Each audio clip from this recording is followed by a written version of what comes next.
Romeca never walked up to her to hit her at all. That's what Carlos said. That was Carlos' baby, is that Romeca was the aggressor. She hit Holly.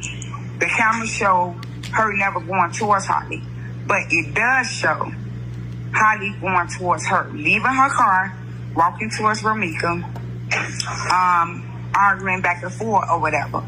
Carlos was, at this point as she walking up, Carlos trying to push Romeca into the car, like inside, to get inside, and stating she got a gun.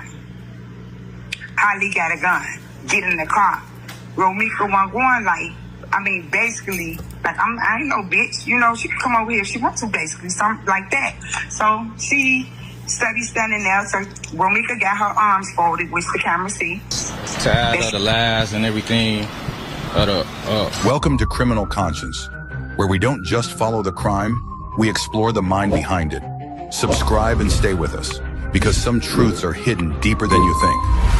What they said I did, I know for a fact it wasn't true. I didn't headlock her, I didn't beat her with the door.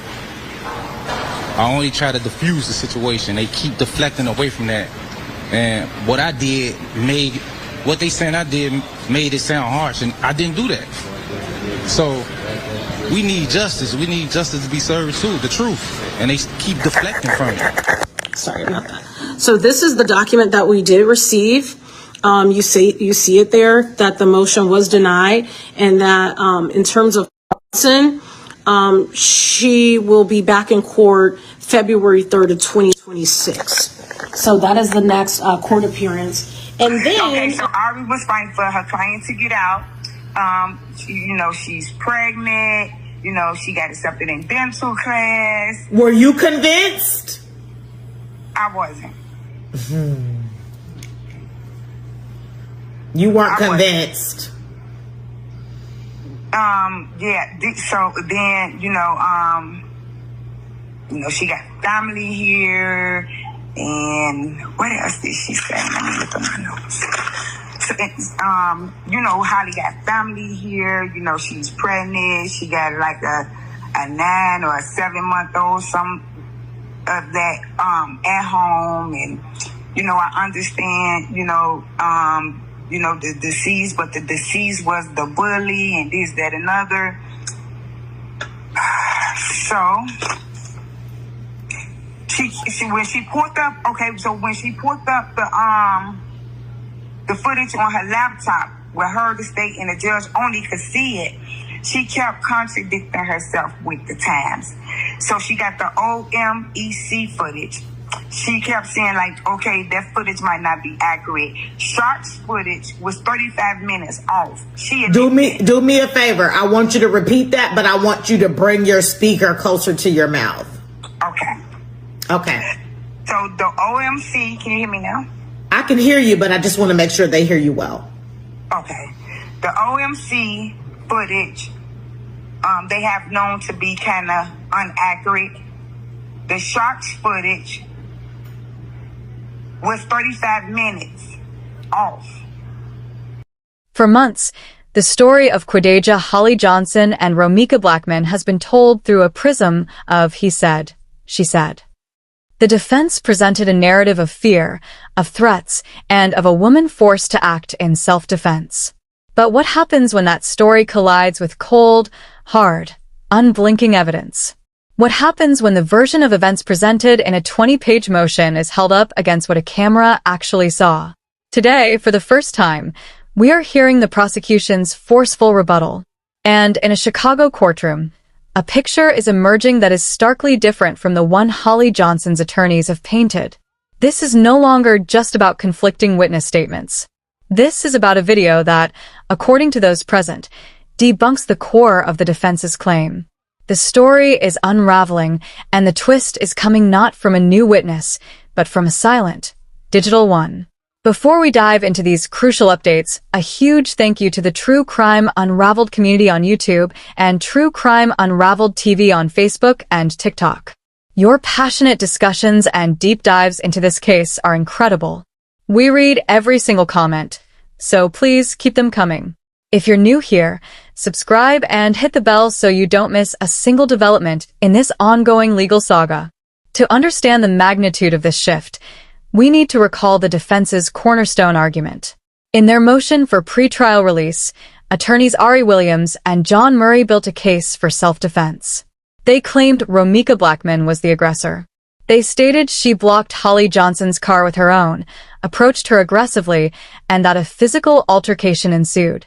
This, they argued, justified Holly Johnson's actions. But on January 8th, in court, the prosecution presented surveillance footage. And according to Nina Johnson, a paralegal and dedicated court observer who has provided reliable, on-the-ground updates, what that footage showed was devastating to the defense's narrative.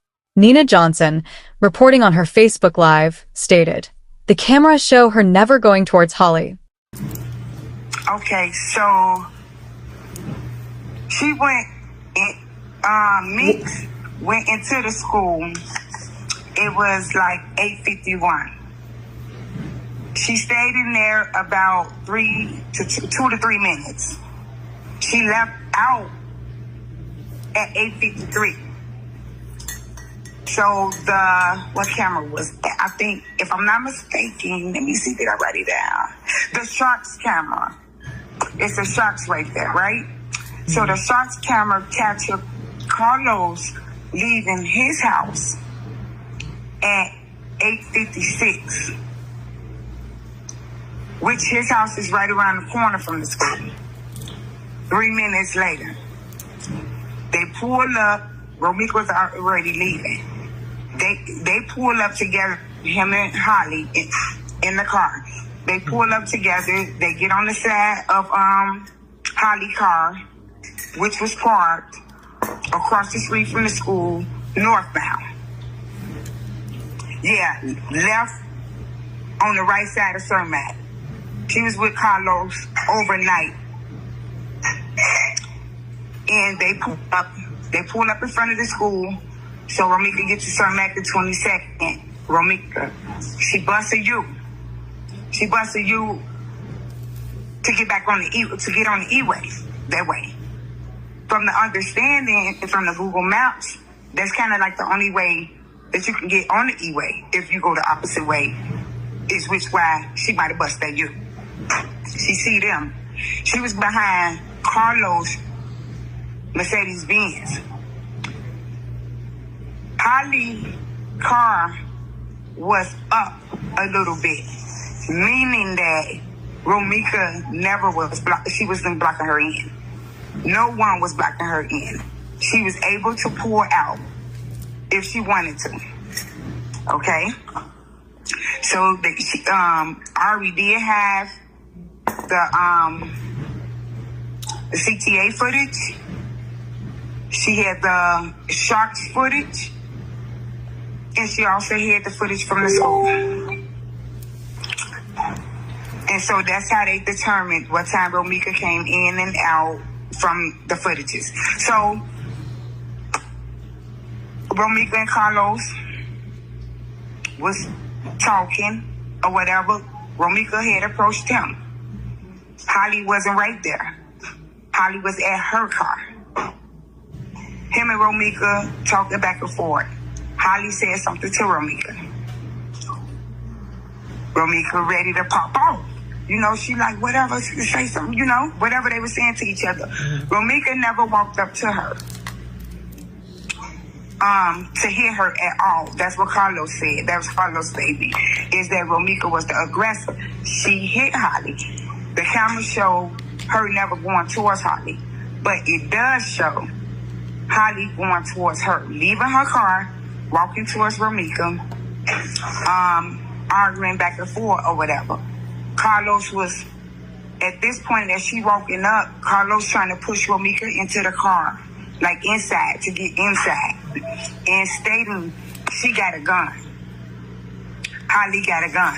Get in the car. Romeca wasn't going like, basically, like, I ain't no bitch, you know, she can come over here if she wants to, basically, something like that. So she standing there. So Romeca got her arms folded, which the camera sees. That she has her arms folded, but she still talking back and forth. Carlos come with his right arm. Let me make sure that I'm accurate. Yes, Carlo come with his right arm, grabbing Romeca from behind as she's arguing with Holly. She's still standing at her car as Holly walking up, but she's going back and forth with Holly. He grabbed her from behind, Carlos, with his right arm, put her in a headlock. You see Romeca arms flinging, meaning like both of her arms is up. She got trying to wiggle out.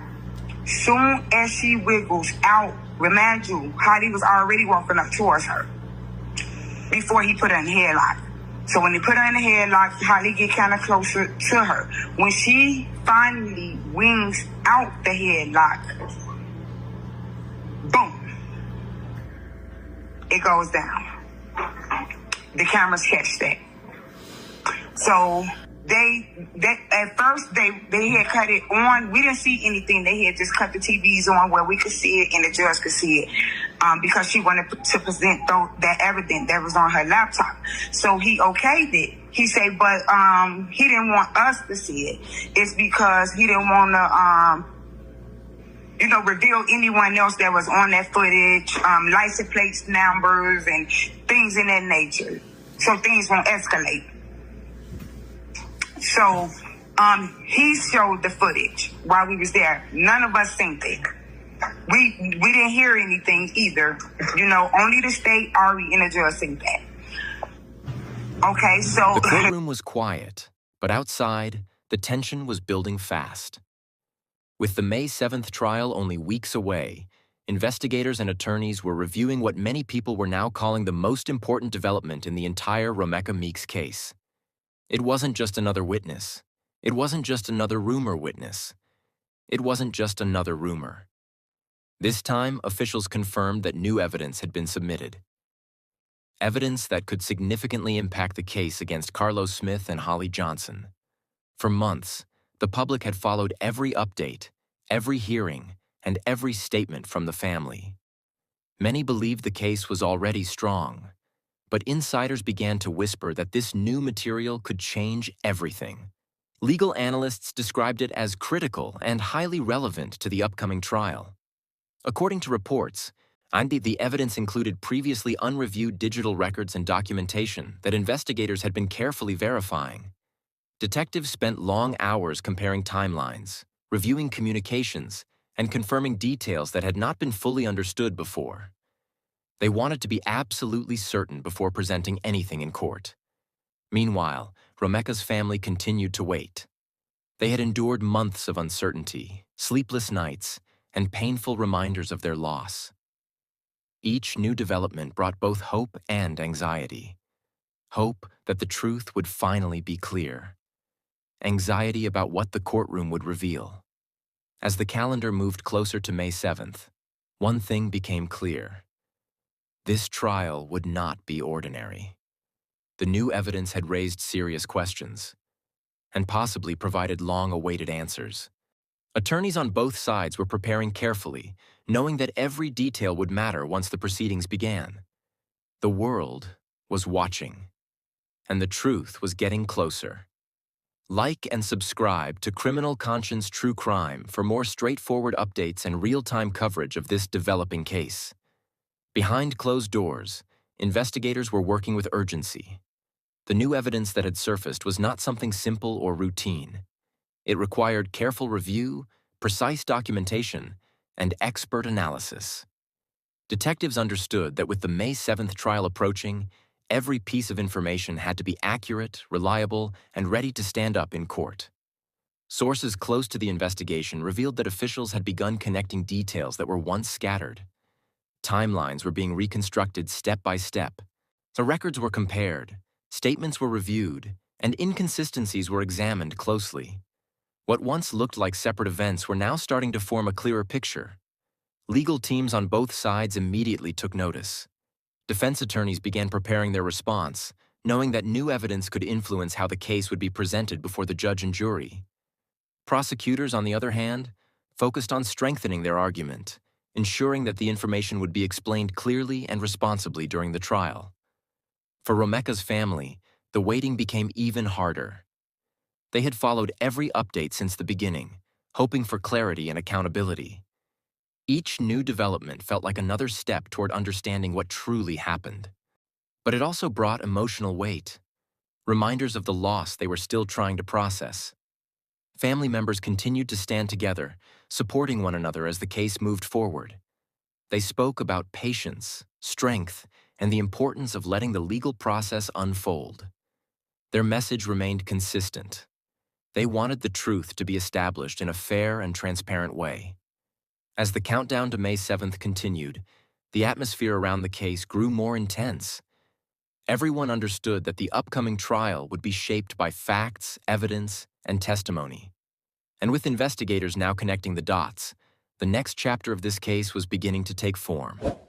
Like and subscribe to Criminal Conscience True Crime for more straightforward updates and continuing coverage of this important case.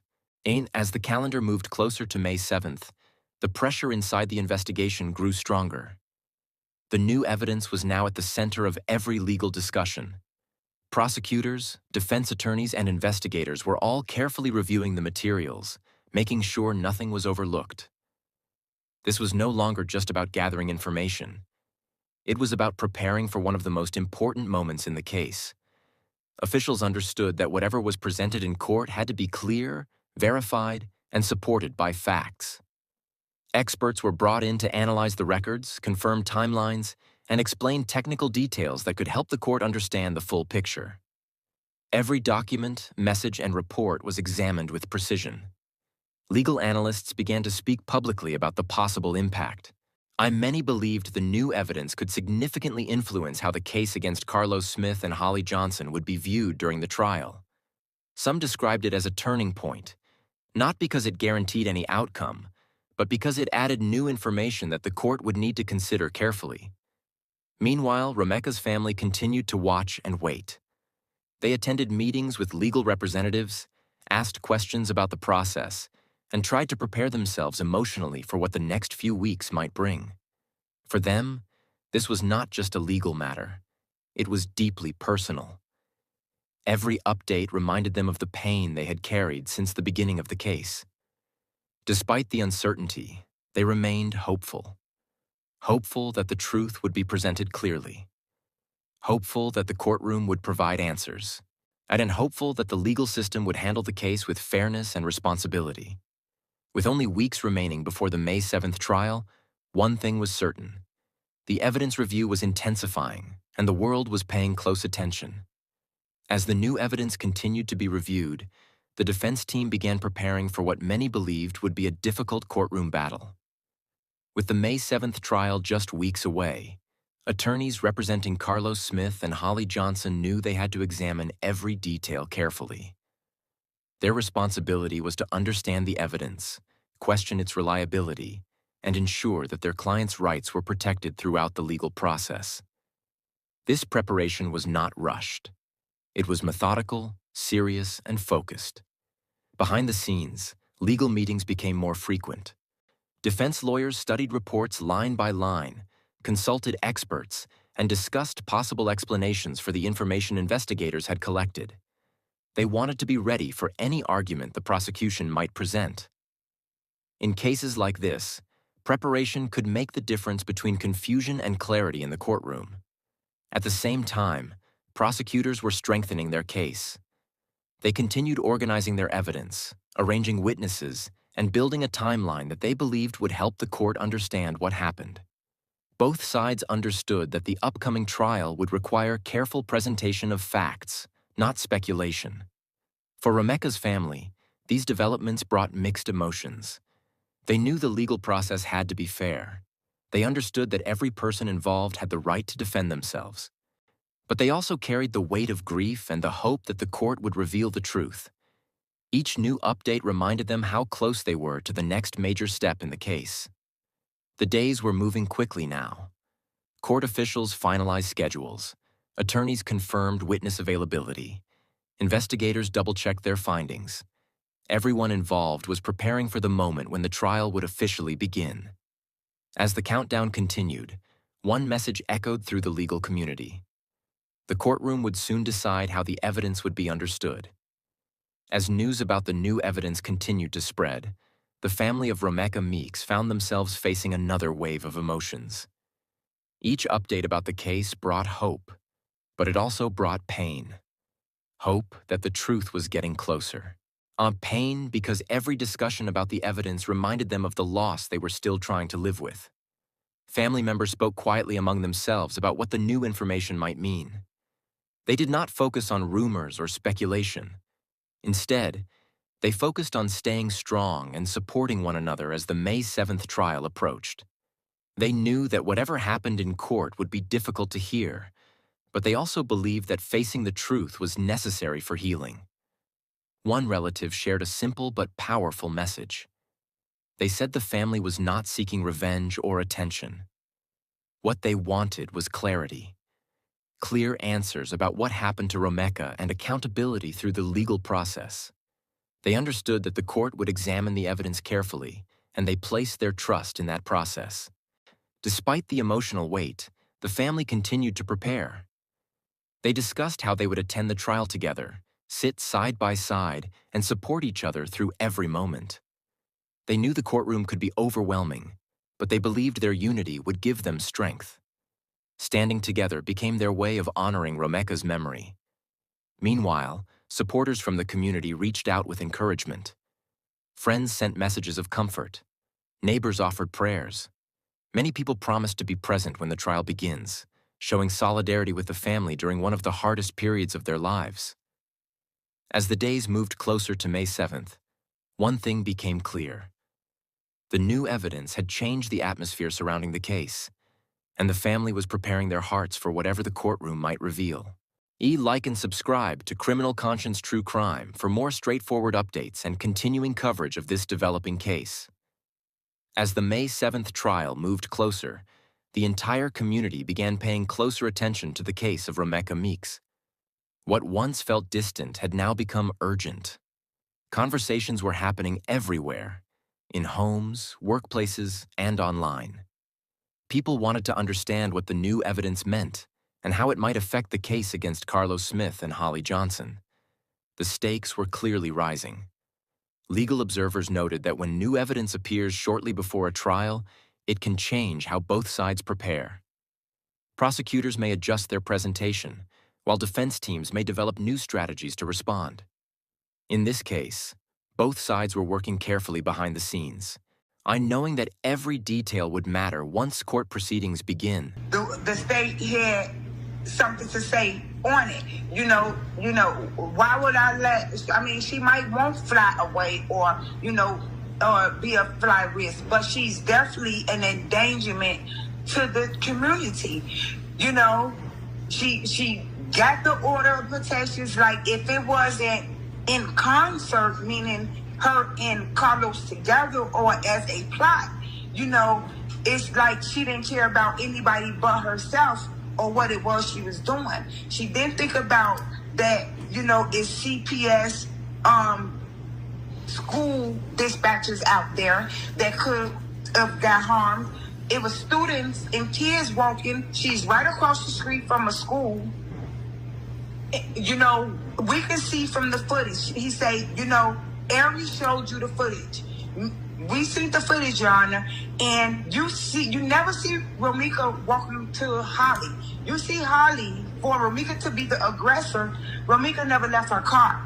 Romeca was still standing there. She was in a headlock, quivering to get away as Holly walked up to her. Holly walked away from her car to argue with her, tell her, Romeca, that she was going to shoot her in the face.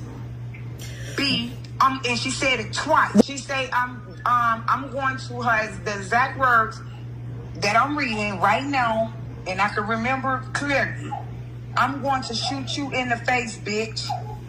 So she already, for a person that at 9 months before she had little man, the first baby, she went and got an order on Romeca. On June 18th, a default was entered, but she wasn't served. Okay, on June 20th, a default was entered by the courts of 2025. The first time she went, it was December 2024. She got an order on Romeca, but they had been trying to serve her. They couldn't serve her. So Romeca ended up getting into court. on the order. A default order was entered but never served. It was entered, but she wasn't served, and that was on 6/20. So when they tried to serve Romeca, and that was this year, June 20th, 2025. So when they tried to serve Romeca again was right around the time of September 8th. But they didn't realize that she was already passed. So Romeca, Holly never had an official order on Romeca. So that went against her. Her, shooting right across the street from the school. Like I said, the cameras pulled up that, I'm going to shoot her in the face. All the witnesses said that, this is what they heard from her.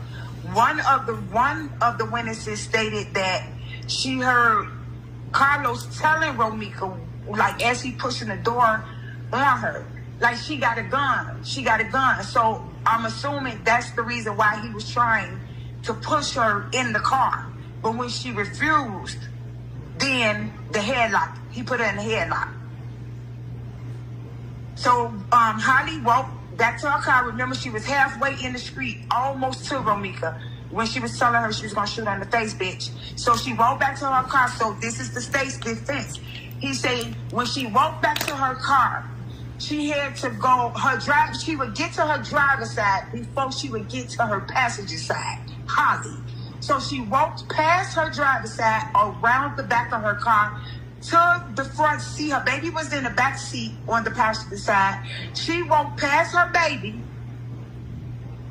past the driver door, around the back to the front seat, retrieved the gun, came back past her baby, around the back, across the street, all the way to Romeca. That's when Carlos let Romeca go in the split second, not even 2 seconds, in a split second. When Romeca lifted up, when she finally got away from him and wiggled out, and she lifted up, boom. And she walked back to her car and put the piece back in her car. Again, she walked past her driver's side for the third time. Correct me if I'm wrong. For the third time, she walked around her car, past her baby again for the third time.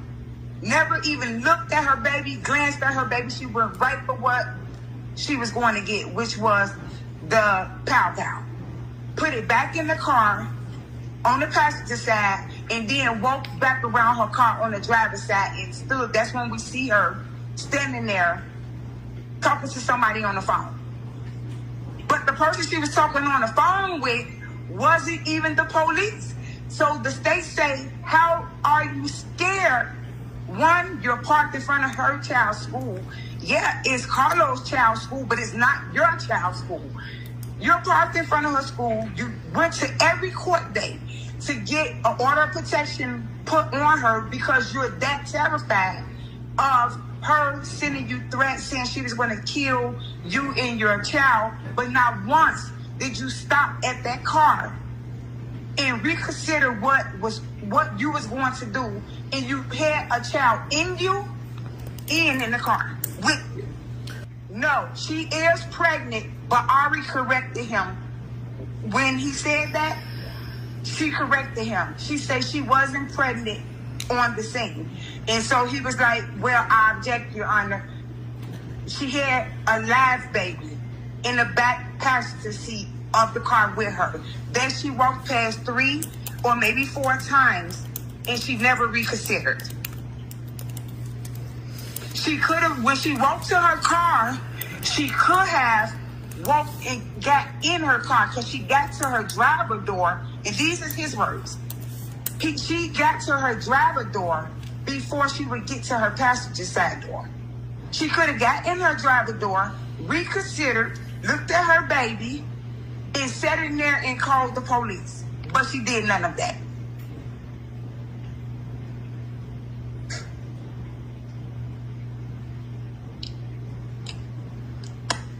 And she didn't follow the gun law protocol. She didn't call the police.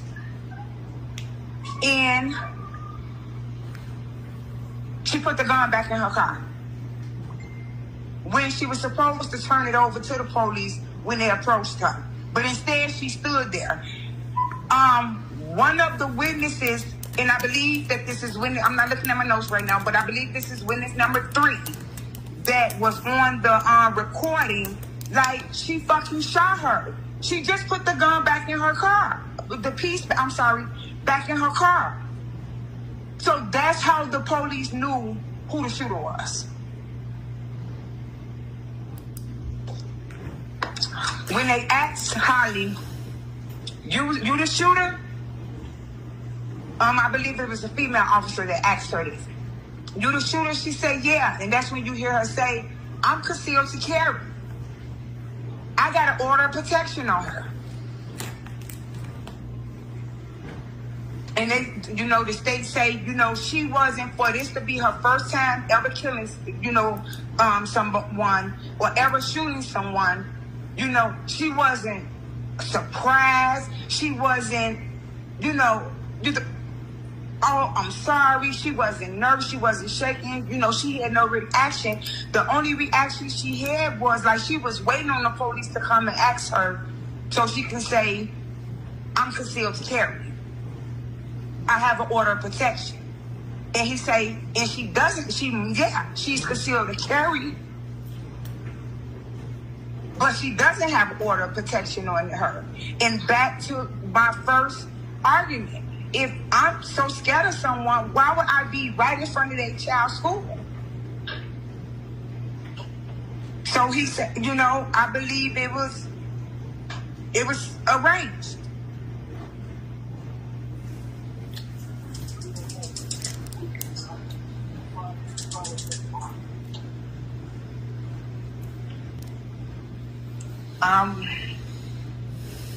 Let me think if I'm leaving anything out. The state did not have the footage. I think I said that. But the state did not have any footage. But they in tune, I guess by February the 3rd is the next court day. So I guess they're going to get that footage sometime between now and February the 3rd. But they did see the footage from Ari in the courtroom.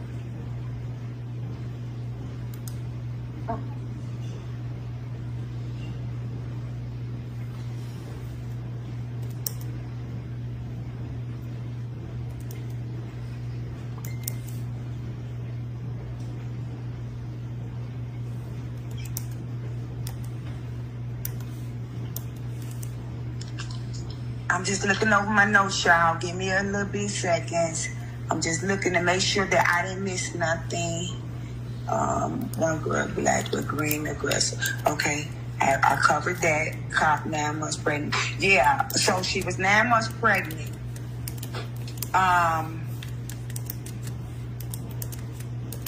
When she went into court the first time and tried to get an order on Romeca, that was never actually served to her. She was very nervous. Why I say that? Her body language says it. She had on a white mask, black weave hair.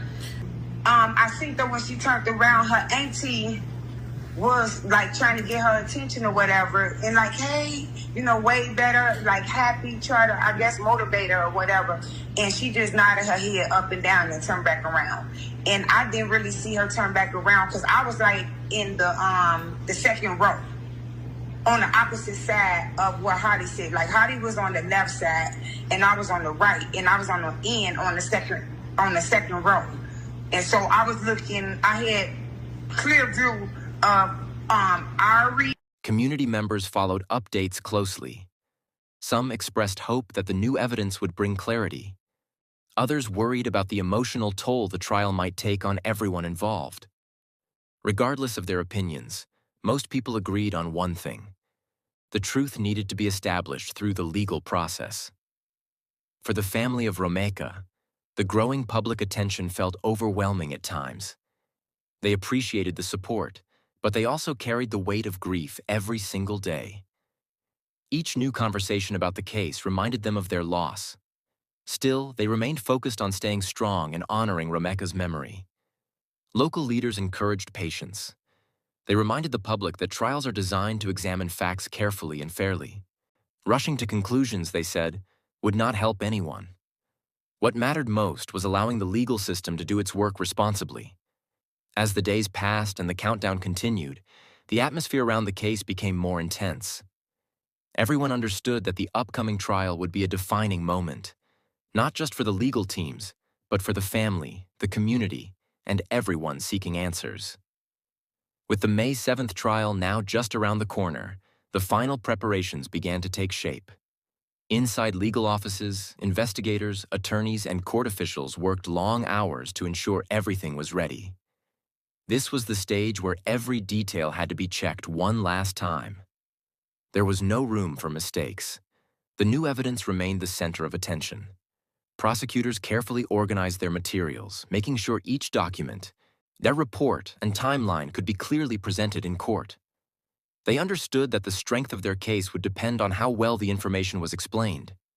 At the same time, defense attorneys reviewed the same evidence from their own perspective, preparing to question its accuracy and relevance. Both sides knew the trial would be closely watched. For the family of Romeca Meeks, the final days before the hearing felt emotional and exhausting.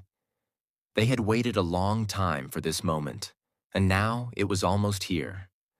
Some family members admitted they felt nervous about what they might hear in court. Others said they felt ready to face whatever came next.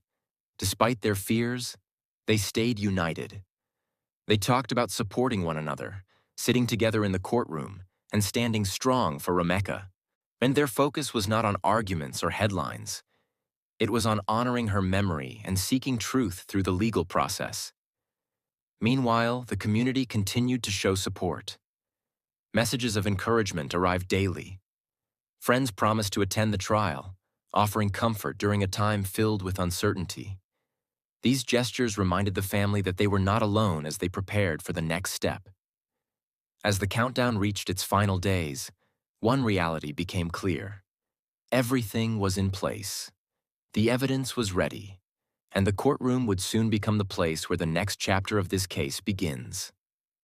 As the calendar finally approached the May 7th trial, a deep sense of anticipation settled over everyone connected to the case of Romeca Meeks. Months of investigation, preparation, and emotional endurance had led to this moment. And now the waiting was almost over. But the feelings were complicated. For the family, the night before the trial was not about relief. It was about reflection. They gathered together quietly, sharing memories of Romeca and reminding each other why they had stayed strong for so long. Her name was spoken often, not in sadness alone, but in love. They wanted to walk into the courtroom carrying her memory with dignity. One family member described the moment as standing at the edge of something important. They knew the trial would not erase their pain. It would not bring Romeca back, but they believed it could bring answers. Answers they had been searching for since the beginning. The possibility that the new evidence could clarify what happened made the moment feel even more significant. Meanwhile, the legal teams finalized their preparations.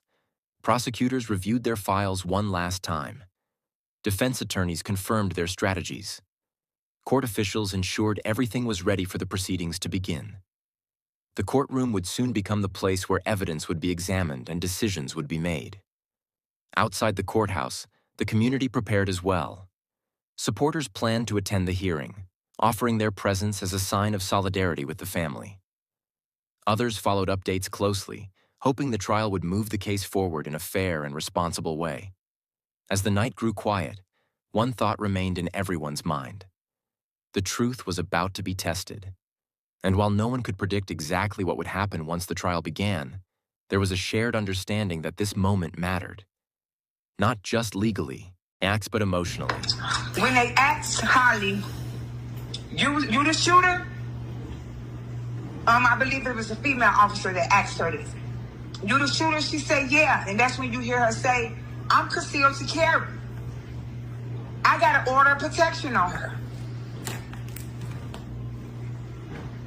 And they, the state say, she wasn't, for this to be her first time ever killing, someone or ever shooting someone, she wasn't surprised. She wasn't, oh, I'm sorry. She wasn't nervous. She wasn't shaking. She had no reaction.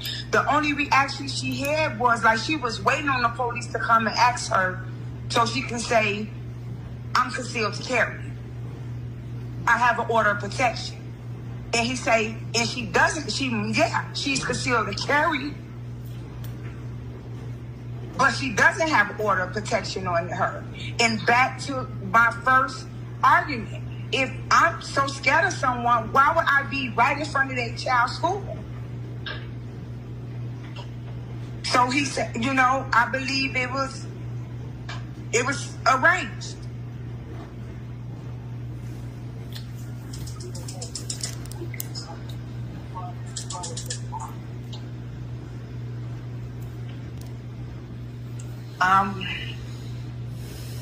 Let me think if I'm leaving anything out. The state did not have the footage. I think I said that. But the state did not have any footage.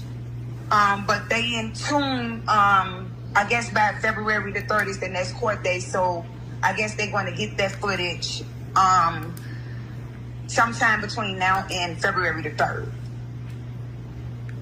But they did see the footage from Ari in the courtroom.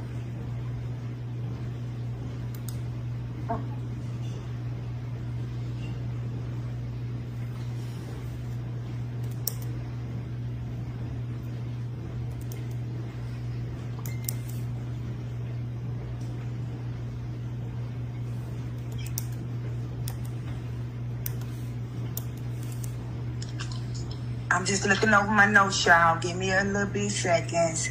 I'm just looking to make sure that I didn't miss nothing. One girl, black with green aggressive. Okay, I covered that. Cop 9 months pregnant. Yeah, so she was 9 months pregnant.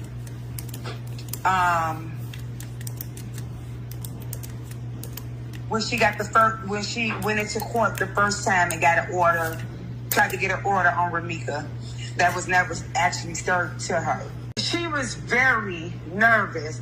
Why I say that? Her body language says it. She had on a white mask, black weave hair, was like trying to get her attention or whatever, and like, hey, way better, like happy, try to, I guess, motivate her or whatever. And she just nodded her head up and down and turned back around. And I didn't really see her turn back around because I was like in the second row, on the opposite side of what Hottie said. Like Hottie was on the left side and I was on the right, and I was on the end on the second row. And so I was looking, I had clear view of Ari, the state, Ari assistant, Holly. I had a clear view of her. She was just sitting there, she had her arms folded, across the stomach. She had her arms folded, and her full attention was like just looking at the judge or whatever. And so as Ari, at first she was just looking straight at the judge. She seemed like she was trying to be calm, but she was tensed, like her shoulders was kind of up, and then she folded her arms. That's when I noticed that she folded her arms in front of her, I guess to try to, keep her composure or whatever. I'm not sure about that, but that's why I saw him. She was looking like just straight at the judge. When they got going back and forth, the state and Ari was going back and forth, and Ari started getting nervous, and we all could see that. It was in her voice. Her voice started kind of cracking, like, Your Honor, Ari. She was like, Your Honor, like, how can she be a flight risk? Like, she's pregnant. She's not getting the nutrients and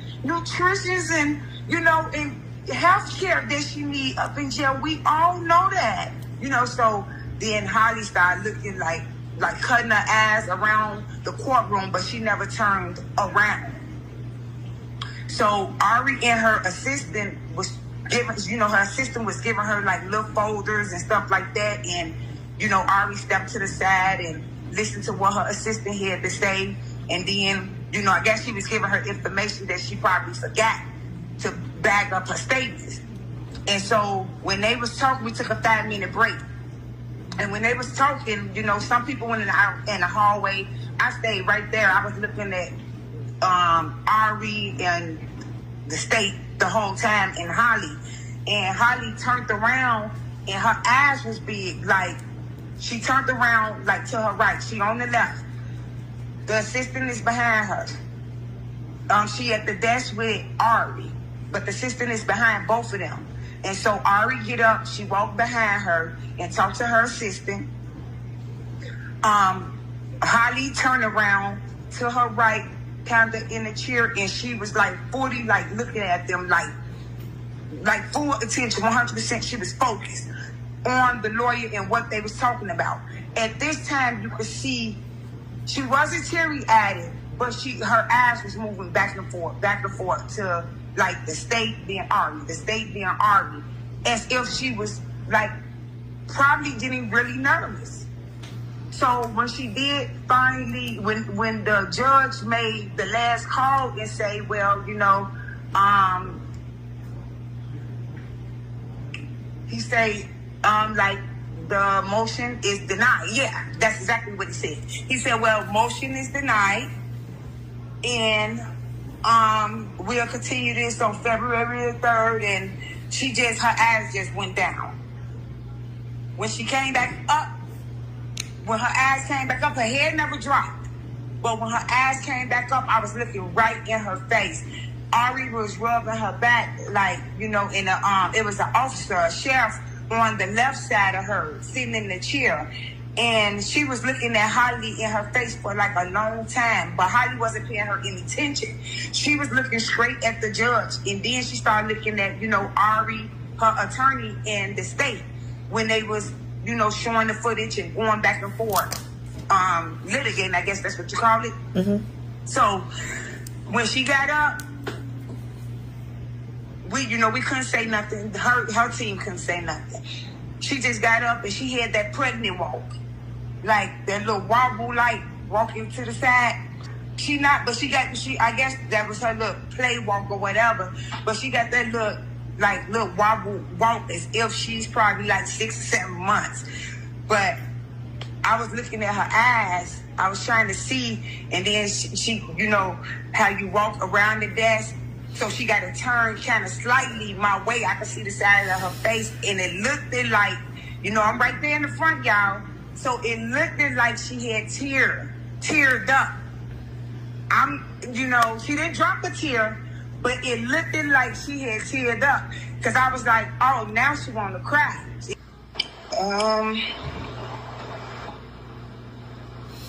In regards to Carlos, I did see him too. He was there. He was looking sad. I mean, all her family was looking sad. And then, I had went to the bathroom. They was holding us in there. They let their family out, but I guess their family still wanted to talk to the attorney or whatever. And they was holding us in there. And then I was like, well, I got to go to the bathroom. And I was asking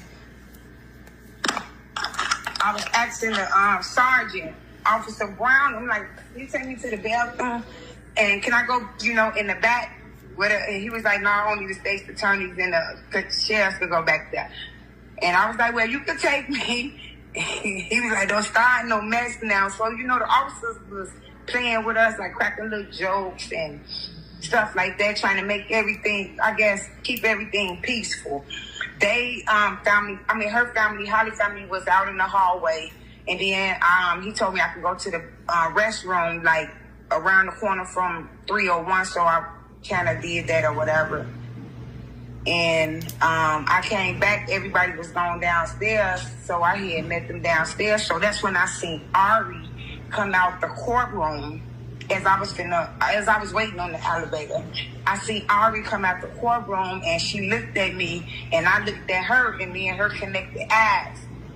Remind you that yesterday at the court, when I was at court, I told you that I was right there looking in the elevator at Ari and her little team, and I was looking all in their face. So I guess she noticed me today too, and we connected eyes. But at that point, like soon as we connected eyes, the elevator opened right up, and I just got on the elevator and went downstairs. But yeah, I think that's about it. Like the judge had to tell the state to slow down. He didn't even really have to look at any notes. The state, like he knew what he was gonna eat her up alive with, right off the top of his head. That was so stunning to me that it made me know. I felt extra good. I had felt at that point when the state started speaking, I myself had felt like it was like I can get up and just go ahead, walk out and do whatever it is, go use the bathroom or whatever. But of course I stayed there. But when the state got the spin, like, you know, I just knew it was a win. I knew it was. Just the fact he didn't have to look at a note. Remind you, she asked the judge before it even started, can she sit at the desk and read her notes from her laptop? And because she wanted to show the footage and everything like that, and she also wanted to read her notes. He stood up in one spot, humble, with his arms crossed like down, but in front of him. He turned the page for the police report. Because he said, I'm looking at the police report for witness number 5. And remember how he said, I didn't know about a witness number 5. He said, well, he flipped the page like 2-3 times. He said, well, it's in the police report. Witness number... Ari said, I didn't know about witness number 5? Yes. Okay. Ari said, I only know about 4 witnesses, Your Honor. When this is something that I didn't know about either. He said, well, I don't see how you didn't know about it because, Your Honor, I'm looking at it right now in the police report, and the judge agreed. He said, I see it as well. Then she say, you know, my client need to be let go free because she's never, you know, she's accepted in dentist school. You know, there's no nutritions here. She can't get health care provided for her as much as she needs to with being pregnant. She has a baby at home. But this, that, another, and what did he say? I'm trying to get his exact words. Oh, and the state came back. He said Romeca had a baby that she just dropped off at school. If that happened at, 8:57, she had just dropped them off like 6 to 9 minutes ago. You know? So I'm not trying to sound insensitive about Holly being pregnant, but we lost the victim. Question. Did you see Holly's mother? I did. I was right by her. Can you give us the vibe and a description of what it was like to see her and what she was doing? And did you notice anything? First, she was sitting on the other side with Holly's family in the front. And she seemed like she was in good spirits. But probably a little nervous at the same time. But for the most part, she was humble. Then, once court actually started, like after the judge had let us know, if we got any smart devices or anything like that, we're going to be arrested right then and there, so don't try him. Then she moved over to the side where the family was in the front. And I seen her, like, once they start talking about it and digging up into it and, expressing how everything was and far as how he had it and what the footage showed. Like, he grabbed her in the headlock. Romeca ain't never approached Holly. And, Holly walked over to her. She started tearing up. The sister started dropping tears. Wait, who? Holly mother started tearing up? Romeca mother started tearing up. Okay, let's be specific when we're referring to somebody so they can kind of understand who we're talking about. Okay, I'm sorry. It's okay. Okay, so it was Romeca mom, Miss Tina, that was starting to tear up. Romeca's sister, I forgot her name, but it was the one that was, all over Facebook, like, can you please stop advertising the Meek. Yeah, so her. And she was tearing up, and, she was like, man, as if, like, she didn't think things was going to go too well. And so I was and then one of I think the cousins I was sitting next to, she was kind of like a little bit, discouraged, just from the proof and the evidence that Ari had at the time. And, I just kept trying. I was like, girl, don't let her, don't let her, Ari, dictate the pace, because God is bigger. I don't care what she say. It's still going to be justice for Romeca. So the sister kind of was like, gave me high five and stuff like that. Like, I know that's right. I know, thank you. And, the cousin also said the same thing. So shortly after that, then the state had already spoke at this time. Well, the state was speaking at this time, and then the judge made his final ruling. Did the judge say anything specific as he was making the ruling? Sometimes they say specific things along with their decision. Did he say anything specific in his ruling?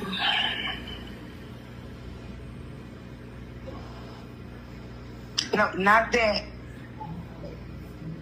Nothing other than, the reason, I know he repeated the reason why he was detaining her to stay in jail throughout, the case, that he wasn't letting her go home, is because it was too many, she was just negligent in every way, Basically, she was reckless with everything that she did in reference to the firearm, what she did, how she did it. So somebody's saying that they're confused. So let's clarify some stuff. Okay. Sienna, what part do you need clarifying? It seems like everybody's doing a pretty decent job keeping up. Is there something that you want her to clarify?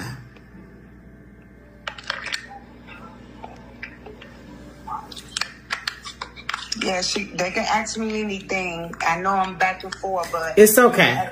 We get the point, and that's all that matters. We know we can't do it perfectly, and we don't expect that, but we're getting it.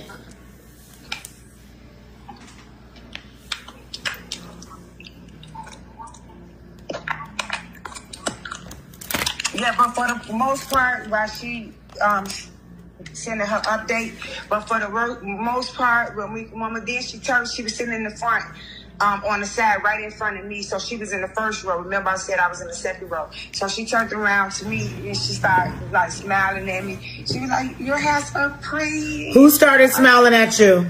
Romeca's mom. Okay, because she likes color. Yeah, and I was like, she always gets a piece of color in the front of her hair. Her hair is always slayed. Yeah, she had blue. And I was like, oh, thank you. And, she was more, then once the judge kind of was, laying everything out on white, because she turned around and she smiled. And that was more than enough for me. Yeah. Wow. Is there anything else that you would like to just share openly? Anything that stuck out? Anything that you just want to share? Not too much. Just that she said, but the judge put Ari in her place. You didn't speak on that. I think you did earlier. Yeah, I did. I was going to say, I did speak on that. Like I said, that the state didn't even have to say anything or correct Ari. The judge had already corrected her. When she said that it was the first call, if you go back, I said the first call. She kept getting the time frames confused at the time. And she said the first call came 8:57, and I just think she was talking too fast. She said like 8:57. He said no, 9:02 a.m. and 24 seconds. Okay, go ahead. Okay. The state didn't really have to correct Ari. The judge had already corrected her because he had a portfolio in front of him as big as a documentary almost. Okay, somebody said, can she clarify again what the judge said when Ari was claiming Holly was in school and why she needs to be home? She only stated what the state said. Wait a minute, say that one more time. Can you clarify again what the judge said when Ari was claiming Holly was in school and why she needed to be home? The judge said that he understand that, she got accepted. Ari didn't say that she wasn't in school. She said she had got accepted into dentistry school. So the judge said he understand that, she got into dentistry school. She has a little baby at home, but that was basically that was the same baby that she had with her on the scene. That he know that she's pregnant at the moment, but due to the negligence of her shooting, someone, to unaliving them, bodily harm, aggravated bodily harm, what else did he say? Her being the aggressor, and the order of protection. The order of protection was not in effect. It was never served to Romeca, so that counted against her. So basically, the judge felt that she was negligent with her firearm. She didn't care about the children. She didn't care about the baby that she had in the car. So her whole thing was, I have a baby at home. Well, you didn't care about the baby when you were trying to shoot people. So the judge wasn't buying that. Congratulations for getting accepted, but Sweets, you're staying in here. Did they say anything about the baby in the car or any possible child endangerment or child neglect charges? They did not say any charges. They spoke about how many times she walked past the baby that was in the car. They spoke about the baby was on the scene. But as far as me hearing Ari, the state, or the judge say, that she had any charges due to that, they did not state it. Okay.